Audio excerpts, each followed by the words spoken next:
Hi, it's Jane Lynn from Navigate Autism with Jane Lynn, and welcome to my home. I thought that we would bring you home with me and introduce you to my husband, Jeff. Hi there. We wanted to talk to you today about the importance of healthy eating. And I want to tell you that I learned so much about this over the last 13 years through our journey with autism because we didn't used to eat very healthy. In fact, the things we ate were really quite gross, right? Yeah. I don't think we ever looked at an ingredient. We were both working. We were finding whatever was quick and easy. We had 2 small children, and we were just doing what we could to get by. But when William developed autism and we started hearing about different diets that we should try, we started with the gluten-free, casein-free diet, and we saw a direct link between what you eat and how your body responds. So we started exploring and doing a lot of reading, and that's one reason I have Jeff here, because he really has a photographic memory. But we started learning as much as we could and tried so many different diets. And what was really interesting is, in addition to the diets, we also did just about every therapy you could think of. And with those therapies, we saw a little bit of progress, the hyperbaric oxygen chamber, the chelation, the methyl B12 shots, but nothing stuck. When we started homeschooling William, and we stopped taking him all over the state doing all those therapies, right? Because it was more important to really homeschool him. And what we found was really interesting. A year later, we noticed he was so healthy, but not only healthy internally, he was showing up more. His brain was more alive. He had less foggy eyes. He was more interactive, and it was because of what we were eating and what he was putting into his body. Right. Through this journey, we've tried, like I said, so many different things and different diets, and we also completely understand the overwhelm, how hard it is to make a big shift in your life and with your children. So we wanted today to show you some simple and really delicious recipes to help you if you're interested in changing your diet. And I'm just going to share one additional thing because this is what sparked my interest in doing this show. We've been healthy for a long time, eating healthy, right? Right. But this summer, see, he doesn't even know I'm going to say this and he's laughing. This summer, my daughter and I decided, let's try a vegan diet for 4 days, because we can do anything for 4 days. Now, I never, ever thought I would do a vegan diet, because I love meat, I love cheese and yogurt, all that. But we said, let's just do it. And at the end of 4 days, which was really, really hard, we said, okay, we're going to keep doing this. And I was so ready to say no. But then I realized, wait a minute. I had developed hypertension after breaking my finger 6 months ago. It was gone. The hypertension was gone. My digestion was better. I had more energy, right? Right. There were so many great things that were happening. I said, of course I'm going to continue. And then I said, Jeff, why don't we try this for William? And the whole family. Right. Because I felt so great. We should try it now. I don't know if you remember this, but I think you threw something across the room. You weren't really happy because this is a major shift. It's a major shift, right? How do we go from what William loves, what Ashley and you and I love, to eating vegan, which we know nothing about? So I said, don't worry. I'll research it, I'll cook it, which he laughs because he does most of the cooking. But we did it, and it made me think, let's just share with you how you can do this. It's not that hard, and we're going to share 3 really simple recipes that you're going to love, and if you're interested in trying to change your diet, hopefully you'll learn something from us today. So we're going to teach you how we make tofu parmesan, and by the way, tofu I used to hate, but it's right. It's all in how you cook it. We're also going to show you how to make a pizza, which is really easy and delicious, and also something that's another easy, fun breakfast item, which is like a smashed avocado toast. But before we do that, I want to ask Jeff I know a lot about you, obviously, and your background, but I would love for you to share what makes you so good at cooking. Well, as you know, my background is in the wine industry, and the wine industry is all about tastes and flavors. And part of my job, I've spent time in New York City and Philadelphia, Washington, D.C., was calling on some of the great restaurants in those cities, talking to some of those great chefs and matching the flavors of my wine with the flavors of their food. And one of the things I always did, because I've always considered cooking a hobby and I love to eat, and eating in those high-class restaurants would have bankrupted us. I mean, they're great to go out for a special occasion. So I started to ask questions about how chefs put together various dishes and learn various little things from them. And so having my background in wine and dealing with flavors and matching foods to wine, I was quickly able to take recipes and modify them so that we could put healthy ingredients in them, cook them gluten and casein free, no wheat, no milk products. And then the ultimate, which you described a few months ago, which was a huge shift because I love using cheeses and meats and things like that, was going to veganism. And so, it wasn't as difficult as I thought. Yeah, I miss a few of my dishes, and yeah, there are dishes I can't modify. How do you modify a steak? You can't. And that's one of our my favorite meals. So, through that process of trial and error and using my background in wine, I've been able to figure out a lot of recipes. And then through a lot of reading on the internet, finding great sites that I like. I have tons of books that I like to comb through and find recipes and kind of make my own, so to speak. And the recipe today we're doing, hemp tofu parmesan, is really an adaptation of a recipe I found that we really kind of healthicized, I would like to say, and really made it more suitable for a vegan diet in terms of adding a lot of protein to it and a lot of B vitamins, which are difficult to find in vegan diets. And so we really added a few flares to these recipes that made them much healthier. Right. So I'm just going to show everyone. So what we do is we go on the internet and we just print out recipes that we love, and then Jeff writes all over it usually, and like he said, makes it really healthy. And because he's got that photographic memory, he will remember all the medicinal qualities or the health benefits of all these different spices and ingredients, and he puts it in. Right. So why don't you show us how you make the tofu parm? Okay, well, the first thing you want to do is you want to take a package of tofu and drain out the liquid. And by that I mean just pour out the water that comes in the package of tofu. This is a 14-ounce package of tofu, and you can see it's nice and white. What I've done is I've sliced it into 8 even slices, about 1/4 of an inch thick. We can make a layer of tofu. From there, what we're going to do is we're going to take the tofu and we're going to dredge it in just a flour mix, not a flour mixer, excuse me. It's a cornstarch, a tablespoon of cornstarch, a teaspoon of garlic powder to add some flavoring to it. We love garlic in this household, and garlic has a lot of wonderful antiviral and antibacterial properties to it. I add a pinch of salt and a little pinch of freshly ground pepper to add some more flavor. Then what we'll do is we'll put it in the frying pan, and you see I've already melted some. I love coconut oil for cooking in for several reasons. When you cook, and especially when you're cooking with high heat, you want to use either something like a coconut oil or an avocado oil. You don't want to use olive oil. And the reason being is when you heat olive oil, it introduces free radicals into the oil, and it kind of turns rancid. And free radicals and rancidity is really bad for your health. Olive oil is great to use for salads and things like that when you're not going to heat it. But when you're heating olive oil, and we're going to cook this at a medium heat for about 5 minutes per side after we dredge it. So we really want to use a coconut oil or an avocado oil. So today we used coconut oil. Okay. But you could also use avocado oil.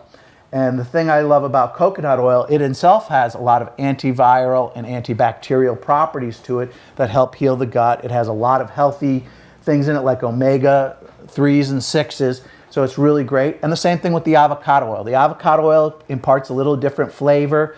The coconut oil is a little more neutral in flavor. They're both great. They're both great. We've used them both. We use them both. Wonderful. So we'll dredge this in the cornstarch and garlic powder mix. We'll cook it 5 minutes per side, flip it. And then what I'll do is I'll pull it out of the pan and I'll put it in a glass bowl. Now, the recipe here that we were using just called for breadcrumbs. First of all, I like to make my own breadcrumbs because A, it's much more cost effective. I just take a piece of, we use what's called a sprouted grain bread, which does have gluten in it. But unlike most breads, when you sprout it, it makes the gluten much more easier to digest. So if you're looking to get rid of the gluten and you're not a celiac, suffering from celiac disease, you can certainly use a sprouted grain bread. And what I like about sprouted grain bread, it has more protein, it has a lot of B vitamins and a lot of vitamins and minerals in it, and sprouting it makes it much more accessible, and it makes the gluten digest like a vegetable. I just have to say this is true because I started eating a lot of this when I started just eating vegan, and I was losing weight. But I was eating at least 2 or 3 pieces of bread a day, and I thought bread losing weight didn't make sense, but it's because it digests like a vegetable. Exactly. Like you said. So what we do is I just take a piece of bread like this, I kind of rip it apart. I have a spice and nut grinder, I throw it in there and kind of crumb it up. And again, you get this nice thing. So I've used 1 slice of bread in here, and then what I do is I added 3 tablespoons of hemp seed hearts. Yes. Hemp seed hearts. And the great thing about hemp seed hearts, they're called the perfect protein because they contain all 20 amino acids, and then they also contain a lot of zinc, some irons, some manganese, and these are all great essential vitamins. They have anti-inflammatory properties. They're rich in omega-3s and 6s, which are great for brain development. There's been a lot of research, not in autism, but ADHD. And I think a lot of that research, if they ever did it, would probably cross over to autism. The great thing about it is I mix 3 tablespoons with 1 slice of bread. 3 tablespoons of this contains 10 grams of protein. Wow, so that's really what you need. Yeah, that's really what we need. So it really adds some fortification and protein. So I add hemp seed hearts, and then I add a teaspoon of basil and oregano, again, for flavor. Okay. So we'll sprinkle this on top of the tofu. Then we'll take about a half a jar of just a tomato sauce. I happen to like this garden vegetable sauce. It's one of my favorites right now. We get a little benefit from the flavor of the vegetables with the tomatoes. So it's going to give it a little more depth to our flavor. Okay. We'll spread that on top. And then what I call the coup de grace is nutritional yeast flakes. Oh, yes. Nutritional yeast flakes are really great because they have some protein. They have some B vitamins. Again, that's a real concern if you're a vegan. Yes. Because a lot of the vegetables you're eating and a lot of the foods you're eating are very low in B vitamins. So you really want to look for ways to add it. So I will take about a tablespoon of this. I generally just use my hand because I know about what a tablespoon is, and I kind of sprinkle it on the top of the thing. Also, if you have someone you're trying to fool, like a young child, it can look a little bit like cheese. It's hard with autism. Yes. If you can fool them. Yeah, but it adds a wonderful nutty flavor, and it adds those B vitamins, and it's been proven to be an anti-inflammatory. It adds a lot of qualities in terms of some vitamins and minerals to it. So it's a great little addition. We cook this in the oven at about 350 degrees for 30 minutes, and then we're going to show you the finished product, which is really yummy. So you put it in a pan or a glass container, something like this. And I just pulled it out to show you. It looks a little bit nicer on a plate. And it's nice and thick. It tastes good. And we put a salad next to it, and there you have a really great meal. Yep. So. Wonderful. Thank you for that, Jeff. Now I'm going to show you how to do a pizza. And I like to do this because, as you know, I talk a lot about interactive games and how to inspire our kids to participate with us. This is an easy one to do that. I like to start with a pre-made crust. You don't have to, but this is my favorite. There are many, but I just get this one box. It's got 2 pizza crusts in it, and it's not pre-cooked, but see, it comes like this. You get 2 in a nice plastic container. I put a little bit of oil on the tray here, and then put the crust. I pre-cut a lot of veggies and just put them in these little bags because it's easy. Now you can cut these with your child. I'm not really wanting to use a sharp knife right now with William. His focus isn't quite there yet. So I would prepare this, and then I would just take it out. I have zucchini. Actually, one of the things you want to do with these vegetables, because when you cook a pizza, it's not really going to cook the vegetables. So again, you want to take some coconut oil or avocado oil, put them in the pan at about a medium heat, about 10 minutes, saute them in that pan. So you put all your vegetables, you take your zucchini, your onions, your peppers, and throw them in the pan.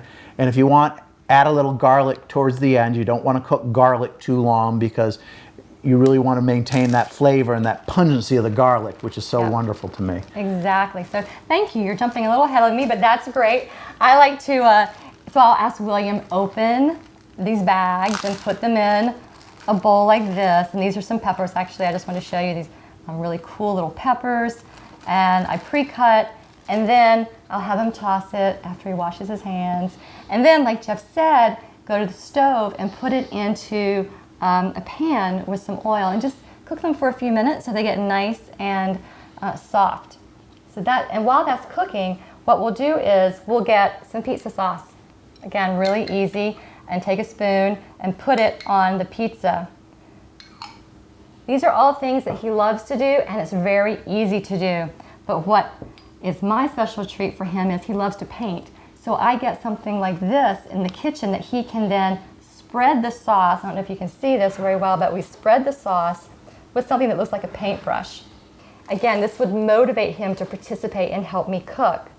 Then, once the vegetables are a little bit softer, and we're going to pretend that they're coming out of the pan, we'll just sprinkle them on top. And I used onions and zucchini and peppers. You can use mushrooms, and you can also use the hemp seeds that Jeff was talking about. And then of course, we actually like Daya vegan cheese. There's, again, several different kinds that you like. You can just sprinkle it on top and then put it in the oven at about 350 for 15 minutes, if that. And Jeff, would you mind getting the two pizzas we already have? Sure. So we're going to show you what it looks like.